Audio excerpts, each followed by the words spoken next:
السلام عليكم ورحمة الله وبركاته. متابعينا الكرام، كيفكم؟ شو أخباركم؟ اليوم بدنا نعمل إن شاء الله قالب جاتو وكم شغلة إن شاء الله. فيديو حلو.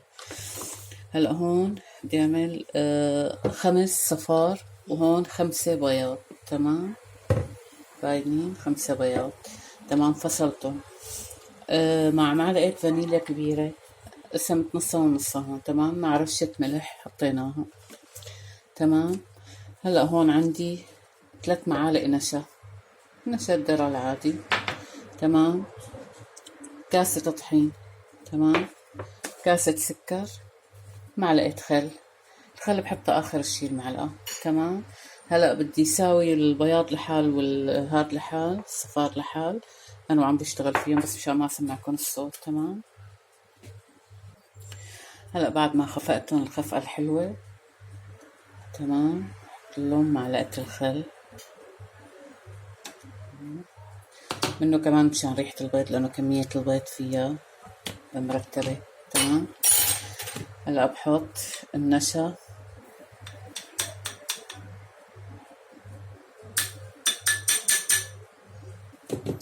تمام، بحط الكاسة،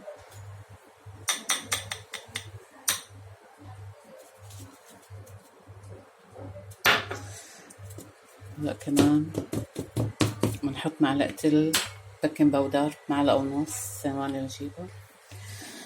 لا، البيكنج باودر معلقة كبيرة. تمام،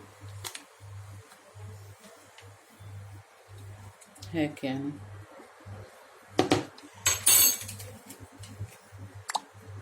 هلا بعد ما خلصنا بشيل هدول، بس نتأكد مشان العيارات تكون كلها صح. عفوا. تمام. هلا بناخدها هيك بدوران. تمام، مثل اي كيكة اسفنجية، بس بدك اياها تعمل ارتفاع. لازم يدوب السكر منيح منيح، بيقلل لما بتخفقي البيض. ليه؟ مشان يطلع معك ما يرسي بالسفل. هلا انا مشغله الفرن الي 10 دقايق. تمام. القالب دهنته بمعلقة زبدة فيكي او معلقة زيت، وبعدين حطيت له معلقة طحين وزبطته، بطنته مثل ما بتقولوا. تمام.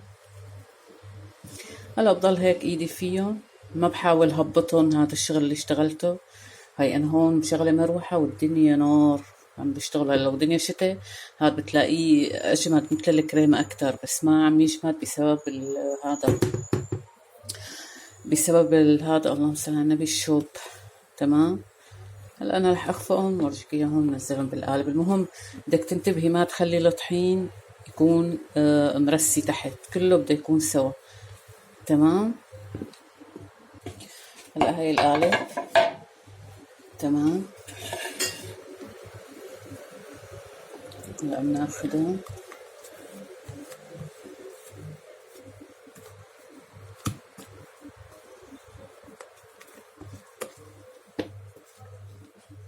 نسكبهم.